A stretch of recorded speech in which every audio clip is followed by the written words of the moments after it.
ओम शांति। आज बाबा के 29/4/21 के महावाक्य हैं। मुरली का टाइटल है मीठे बच्चे पावन बनो तो रूहानी सेवा के लायक बनेंगे। देही अभिमानी बच्चे रूहानी यात्रा पर रहेंगे और दूसरों को भी यही यात्रा कराएंगे। प्रश्न है, संगम पर तुम बच्चे जो कमाई करते हो यही सच्ची कमाई है, कैसे? उत्तर, अभी की जो कमाई है वह 21 जन्म तक चलती है। इसका कभी भी देवाला नहीं निकलता। ज्ञान सुनना और सुनाना, याद करना और कराना, यही है सच्ची सच्ची कमाई जो सच्चा सच्चा बाप ही तुम्हें सिखलाता है। ऐसी कमाई सारे कल्प में कोई भी कर न सके। दूसरी कोई भी कमाई साथ नहीं चलती है। गीत हैं, हमें उन राहों पर चलना है जहाँ गिरना और संभलना है। ओम शांति। भक्ति मार्ग में तो बच्चों ने बहुत ठोकरें खाई हैं। भक्ति मार्ग में बहुत ही भावना से यात्रा करने जाते हैं, रामायण आदि सुनते हैं, ऐसे प्रेम से बैठ कहानियाँ सुनते हैं जो रोना भी आ जाता है। हमारे भगवान की सीता भगवती को रावण डाकू ले गया, फिर सुनने समय बैठ रोते हैं। यह है सब दंत कथाएं जिससे फ़ायदा कुछ भी नहीं। सिर्फ पुकारते भी हैं, हे पतित पावन आओ, आकर हम दुखी आत्माओं को सुखी बनाओ। यह नहीं समझते कि आत्मा दुखी होती है, क्योंकि वह तो आत्मा को निर्लेप कह देते हैं। समझते हैं आत्मा सुख दुख से न्यारी है। यह क्यों कहते हैं? क्योंकि समझते हैं कि परमात्मा सुख दुख से न्यारा है, तो बच्चे फिर सुख दुख में कैसे आएंगे? इन सब बातों को अब तुम बच्चों ने समझा है। इस ज्ञान मार्ग में कभी ग्रहचारी बैठती हैं, कभी कुछ होता है, कभी प्रफुल्लित रहते हैं, कभी मुरझाया हुआ चेहरा रहता है। यह होती है माया से लड़ाई। माया पर ही जीत पानी है। जब बेहोश होते हैं तब संजीवनी बूटी दी जाती है। संजीवनी बूटी है मन मना भव। भक्ति मार्ग में चहचटा बहुत है। देवताओं की मूर्तियों को कितना श्रृंगारते हैं, सच्चे जेवर पहनाते हैं। वह जेवर तो ठाकुर की प्रॉपर्टी हुई। ठाकुर की प्रॉपर्टी सो पुजारी व ट्रस्टी की हो जाती हैं। तुम बच्चे जानते हो कि हम चैतन्य में बहुत हीरे जवाहरातों से सजे हुए थे। फिर जब पुजारी बनते हैं तो भी बहुत जेवर पहनते हैं। अब कुछ भी नहीं है। चैतन्य रूप में भी पहने, फिर जड़ रूप में भी पहने। अब नो जेवर, बिल्कुल साधारण है। बाप कहते हैं मैं साधारण तन में आता हूँ। कोई राजा आदि की ठाठ बाट नहीं है। सन्यासियों के भी बहुत ठाठ बाट होते हैं। अभी तुम समझ गए हो बरोबर सतयुग में कैसे हम आत्माएं पवित्र थीं। शरीर भी हमारे पवित्र थे। उन्हों का श्रृंगार भी बहुत अच्छा रहता है। कोई खूबसूरत होते हैं तो उनको श्रृंगार का भी शौक़ रहता है। तुम भी खूबसूरत थे तो बहुत अच्छे अच्छे जेवर पहनते थे, हीरो के बड़े हार आदि पहनते थे। यहाँ तो हर चीज़ सांवरी हो गई है। देखो गौवे भी सांवरी होती गई हैं। बाबा जब श्रीनाथ द्वारे गया था तो बहुत अच्छी गौवे थी। कृष्ण की गौ बहुत अच्छी दिखाते हैं। यहाँ तो देखो कोई कैसे और कोई कैसे हैं, क्योंकि ये कलयुग है। ऐसी गौवें वहाँ होती नहीं हैं। तुम बच्चे विश्व के मालिक बनते हो। तुम्हारी सजावट भी वहाँ ऐसी सुंदर रहती हैं। विचार करो, गौवें तो ज़रूर होनी चाहिए। वहाँ की गौओं का गोबर भी कैसा होता होगा, कितनी ताकत होगी। ज़मीन को खाद चाहिए ना, खाद डाली जाती हैं तो अच्छा अनाज पैदा होता है। वह सब चीज़ें अच्छी ताकत वाली होती हैं। यहाँ तो कोई चीज़ में ताकत नहीं है। हर एक चीज़ बिल्कुल ही पावरलेस हो गई है। बच्चियाँ सूक्ष्म वतन में जाती थी, कितने अच्छे अच्छे बड़े फल खाती थी, सुबी रस आदि पीती थी। ये सब साक्षात्कार कराते थे। माली वहाँ कैसे फल आदि काट कर देते हैं। सूक्ष्म वतन में तो फल आदि हो न सके, यह साक्षात्कार होता है। वैकुंठ तो फिर भी यहाँ होगा ना। मनुष्य समझते हैं वैकुंठ कोई ऊपर में है। वैकुंठ न सूक्ष्म वतन में न मूल वतन में होता है, यहाँ ही होता है। यहाँ जो बच्चियाँ साक्षात्कार करती हैं वह फिर इन आँखों से देखेंगे। जैसी पोजीशन ऐसी सामग्री भी रहती हैं। राजाओं के महल देखो कैसे अच्छे अच्छे होते हैं। जयपुर में बहुत अच्छे अच्छे महल बने हुए हैं। सिर्फ महल देखने के लिए मनुष्य जाते हैं तो भी टिकट रहती हैं। खास वह महल देखने के लिए रखते हैं, खुद फिर और महलों में रहते हैं। सो भी अभी कलयुग में यह है ही पतित दुनिया। कोई अपने को पतित समझते थोड़ी हैं। तुम अभी समझते हो हम तो पतित थे, कोई काम के नहीं थे, फिर हम गोरा बनेंगे, वह दुनिया ही फर्स्ट क्लास होगी। यहाँ भल अमेरिका आदि में फर्स्ट क्लास महल हैं, परंतु वहाँ की भेंट में यह तो कुछ भी नहीं है, क्योंकि यह तो अल्पकाल का सुख देने वाले हैं। वहाँ तो फर्स्ट क्लास महल होते हैं, फर्स्ट क्लास गौवें होती हैं, वहाँ ग्वाल भी होते हैं। श्री कृष्ण को ग्वाला कहते हैं ना। यहाँ जो गौवों को संभालने वाले हैं वह कहते हैं हम गुजर यानी कि ग्वाले हैं, कृष्ण की वंशावली हैं। वास्तव में कृष्ण की वंशावली नहीं कहेंगे, कृष्ण की राजधानी के कहेंगे। साहूकारों के पास गौवें होगी तो गुजर संभालने वाले भी होंगे। यह गुजर नाम सतयुग का है, कल की बात है। कल हम आदि सनातन देवी देवता धर्म के थे, फिर पतित बने हैं तो अपने को हिंदू कहला देते हैं। पूछो तुम आदि सनातन देवी देवता धर्म के हो व हिंदू धर्म के हो? आजकल यह सब हिंदू लिख देते हैं। हिंदू धर्म किसने स्थापन किया? देवी देवता धर्म किसने स्थापन किया? यह भी कोई नहीं जानते हैं। बाबा यह प्रश्न पूछते हैं, बताओ आदि सनातन देवी देवता धर्म किसने स्थापन किया? शिव बाबा ब्रह्मा द्वारा कर रहे हैं। राम व शिव बाबा की श्रीमत पर आदि सनातन देवी देवता धर्म स्थापन हुआ। फिर रावण राज्य होता है, विकारों में जाते हैं, भक्ति मार्ग शुरू हो जाता है, तब हिंदू कहलाने लगते हैं। अभी अपने को कोई देवता कह न सके। रावण ने विशेष बनाया, बाप आकर वाइसलेस बनाते हैं। तुम ईश्वरीय मत से देवता बनते हो, बाप ही आकर तुम ब्राह्मणों को देवता बनाते हैं। सीढ़ी कैसे उतरते हैं यह तुम बच्चों की बुद्धि में नंबरवार बैठता है, तुम जानते हो। और सभी मनुष्य आसुरी मत पर चल रहे हैं और तुम ईश्वरीय मत पर चल रहे हो। रावण की मत से सीढ़ी उतरते आए हो।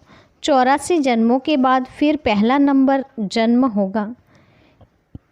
ईश्वरीय बुद्धि से तुम सारे सृष्टि के आदि मध्य अंत को जान जाते हो। यह तुम्हारा जीवन बहुत अमूल्य है, इनकी बहादुरी है। जबकि बाप आकर तुमको इतना पावन बनाते हैं, हम रूहानी सेवा के लायक बनते हैं। वह है जिस्मानी सोशल वर्कर जो देह अभिमान में रहते हैं। तुम देही अभिमानी हो, आत्माओं को रूहानी यात्रा पर ले जाते हो। बाप समझाते हैं तुम सतोप्रधान थे, अभी तमोप्रधान बने हो। सतोप्रधान को पावन, तमोप्रधान को पतित कहा जाता है। आत्मा में ही खाद पड़ी है, आत्मा को ही सतोप्रधान बनाना है। जितना याद में रहेंगे उतना पवित्र बनेंगे, नहीं तो कम पवित्र बनेंगे। पापों का बोझ सिर पर रह जाएगा। आत्माएं तो सभी पवित्र होती हैं, फिर हर एक का पार्ट अलग है, सबका एक जैसा पार्ट हो न सके। सबसे ऊंच बाबा का पार्ट, फिर ब्रह्मा सरस्वती कितना पार्ट है। जो स्थापना करता है वही पालना भी करता है, बड़ा पार्ट उनका है। पहले हैं शिव बाबा, फिर हैं ब्रह्मा सरस्वती जो पुनर्जन्म में आते हैं। शंकर तो सिर्फ सूक्ष्म रूप धारण करते हैं। ऐसे नहीं कि शंकर कोई शरीर का लोन लेते हैं। कृष्ण को अपना शरीर है, यहाँ सिर्फ शिव बाबा शरीर का लोन लेते हैं। पतित शरीर पतित दुनिया में आकर सेवा करते हैं। मुक्ति जीवन मुक्ति में ले जाने की, पहले मुक्ति में जाना पड़े। नॉलेजफुल एक ही बाप पतित पावन हैं, उनको ही कहते हैं शिव बाबा। शंकर को बाबा कहना शोभता नहीं है। शिव बाबा अक्सर बहुत मीठा है। शिव के ऊपर कोई अक चढ़ाते कोई क्या चढ़ाते, कोई दूध भी चढ़ाते हैं। बाप बच्चों को अनेक प्रकार की समझाने देते रहते हैं। बच्चों के लिए समझाया जाता है सारा मदार योग पर है। योग से ही विकर्म विनाश होंगे। योग वाले को ज्ञान की धारणा भी अच्छी होगी। अपनी धारणा में चलते रहेंगे, क्योंकि फिर सुनाना भी पड़ता है। यह है नई बात। भगवान ने जिन्हों को डायरेक्ट सुनाया उन्होंने ही सुना, फिर तो यह ज्ञान रहता ही नहीं। अभी बाप तुमको जो सुनाते हैं वह अभी तुम सुनते हो, धारणा होती है, फिर तो प्रारब्ध का पार्ट बजाना होता है। ज्ञान सुनना सुनाना अभी होता है। सतयुग में यह पार्ट नहीं होगा, वहाँ तो है ही प्रारब्ध का पार्ट। मनुष्य बैरिस्टरी पढ़ते हैं, फिर बैरिस्टर बन कमाते हैं। यह कितनी बड़ी कमाई है, इनको दुनिया वाले नहीं जानते। तुम जानते हो सच्चा बाबा हमको सच्ची कमाई करा रहे हैं, इनका कभी देवाला निकल न सके। अभी तुम सच की कमाई करते हो, वह फिर 21 जन्म साथ रहती हैं। वह कमाई साथ नहीं देती, यह साथ देने वाली है, तो ऐसी कमाई को साथ देना चाहिए। यह बातें तुम्हारे सिवाय और कोई की बुद्धि में नहीं है। तुम्हारे में भी घड़ी घड़ी कोई भूल जाते हैं। बाप और वर्षे को भूलना नहीं चाहिए। बस बात एक ही है, बाप को याद करो। जितना बाप से 21 जन्मों का वर्षा मिलता है, 21 जन्म निरोगी काया रहती हैं। बुढ़ापे तक अकाले मृत्यु नहीं होती। बच्चों को कितनी खुशी होनी चाहिए कि बाप की याद है मुख्य। इसमें ही माया विघ्न डालती है, तूफान लाती हैं। अनेक प्रकार के तूफान आते हैं। तुम कहेंगे बाप को याद करो, परंतु कर नहीं सकेंगे। याद में ही बहुत फेल होते हैं। योग की बहुतों में कमी दिखाई देती है। जितना हो सके योग में मजबूत होना चाहिए। बाकी बीज और झाड़ का ज्ञान कोई बड़ी बात नहीं है। बाप कहते हैं मुझे याद करो। मुझे याद करने से, मुझे जानने से तुम सब कुछ जान जाएंगे। याद में ही सब कुछ भरा हुआ है। स्वीट बाबा, शिव बाबा को याद करना है। ऊंचते ऊंच है भगवान, श्रेष्ठ ते श्रेष्ठ वह हैं। ऊंचते ऊंच वर्षा देते हैं 21 जन्मों के लिए। सदा सुखी अमर बनाते हैं। तुम अमरपुले का मालिक बनते हो, तो ऐसे बाप को बहुत याद करना चाहिए। बाप को याद नहीं करेंगे तो और सब कुछ याद आ जाएगा। अच्छा, मीठी मीठी सिकिलते बच्चों के प्रति माता पिता बाप दादा का याद प्यार और गुड मॉर्निंग। रूहानी बाप की रूहानी बच्चों को नमस्ते। हम रूहानी बच्चों की रूहानी माता पिता बाप दादा को याद प्यार और नमस्ते। पूरी मुरली का धारणा युक्त मुख्य सार। पहली पॉइंट, मास्टर नॉलेजफुल बन, अनजान पने का समाप्त करने वाले ज्ञान स्वरूप योग युक्त भव। मास्टर नॉलेजफुल बन, अनजान पने को समाप्त करने वाले ज्ञान स्वरूप योग युक्त भव। विस्तार है, मास्टर नॉलेजफुल बनने वालों में किसी भी प्रकार का अनजानपन नहीं रहता। वह ऐसा कहकर अपने को छुड़ा नहीं सकते कि इस बात का हमें पता नहीं था। ज्ञान स्वरूप बच्चों में कोई भी बात का अज्ञान नहीं रह सकता, और जो योग युक्त हैं उन्हें अनुभव होता जैसे कि पहले से सब कुछ जानते हैं। वो यह जानते हैं कि माया की छमछम रिमझिम कम नहीं है। माया भी बड़ी रौनकदार है, इसलिए उससे बचकर रहना है। जो सभी रूपों से माया की नॉलेज को समझ गए हैं उनके लिए हार खाना असंभव है। स्लोगन है, जो सदा प्रसन्न चित्त है वह कभी प्रश्न चित्त नहीं हो सकता। जो सदा प्रसन्न चित्त है वह कभी प्रश्न चित्त नहीं हो सकता। आज के मुख्य पॉइंट्स हैं। बाबा ने कहा कि पावन बनना है तो रूहानी सेवा के लायक बनो, देही अभिमानी बनो, रूहानी यात्रा पर रहेंगे तो दूसरों को भी यात्रा करा सकेंगे। साथ ही बाबा ने कहा कि सच्ची कमाई करना यानी 21 जन्म का वर्षा लेना, ज्ञान सुनना और सुनाना, याद करना और कराना, यही सच्ची कमाई है जो बाप सिखलाते हैं, हमें औरों को सिखाना है। दूसरी कोई कमाई साथ नहीं चलती, ये अविनाशी कमाई है, अलौकिक कमाई है। साथ ही बाबा ने कहा इस ज्ञान मार्ग में कभी कभी बच्चों पर ग्रहचारी बैठ जाती हैं तो मुरझाई सा जाती हैं, और कभी कभी बच्चे बड़े प्रफुल्लित रहते हैं, क्योंकि यह तो माया से लड़ाई चल रही है। इसीलिए कभी ऊपर कभी नीचे होता रहता है, लेकिन अंत में हमें माया पर विजय प्राप्त करनी है।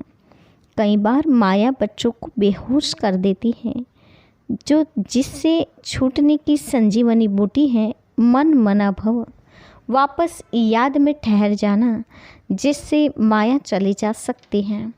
साथ ही बाबा ने कहा बाप अभी अनेक प्रकार के समझाने देते हैं। बाबा ने कहा इस सच्ची कमाई करते करते कभी देवाला नहीं निकालना है। 21 जन्म ये कमाई साथ चलने वाली है, इसीलिए इस वर्षे को कभी भूलना नहीं है, और वर्षा लेने के लिए याद को कभी भूलना नहीं है। बाप आकर अभी ब्राह्मण को देवता बनाते हैं, ये सीढ़ी तो वैसे ही उतरते जाते हैं। अभी बाबा हमें वापस सीढ़ी चढ़ाने के लिए आए हैं। साथ ही स्वर्ग की बात भी बताई बाबा ने कि स्वर्ग में कैसे अच्छे अच्छे फल होंगे, अच्छे अच्छे फूल होंगे। और बाबा ने कहा सूक्ष्म वतन में इसका बाप अभी बच्चों को साक्षात्कार कराते हैं, बाकी सूक्ष्म वतन में ये कोई चीज़ें होती नहीं हैं। अभी इस दुनिया में बाबा ने कहा सारी चीज़ें पावरलेस हो गई हैं, जबकि सतयुग में सब चीज़ें ताकत वाली होती हैं। गौवें भी बड़ी खूबसूरत और सुंदर रहती हैं। साथ ही बाबा ने कहा है तुम मुझे याद करने से और मुझे जानने से सब कुछ जान जाएंगे। स्वीट बाबा और शिव बाबा को याद करते रहना है। इस याद में ही सब कुछ भरा हुआ है। इस याद से ही तुम अमरपुरी के मालिक बन सकते हो। यह ईश्वरीय जीवन बहुत अमूल्य है, जिसमें आत्मा और शरीर दोनों को पावन बनाना है। इस रूहानी यात्रा को स्वयं भी सीखना है, औरों को भी सिखाना है। निरोगी बनने के लिए याद को ही मजबूत बनाते जाना है। साथ ही बाबा ने कहा मास्टर नॉलेजफुल बनना है और ज्ञान स्वरूप योग युक्त बनना है। माया की छमछम रिमझिम कम नहीं है, माया भी बड़ी रौनक वाली है, तो इनसे बचकर रहना है। माया सभी रूपों में सामने आती है, लेकिन मास्टर नॉलेजफुल बनकर कभी माया से हार नहीं खानी है, और सदा प्रसन्न रहने के लिए प्रश्नों को समाप्त कर देने हैं। अच्छा, ओम शांति।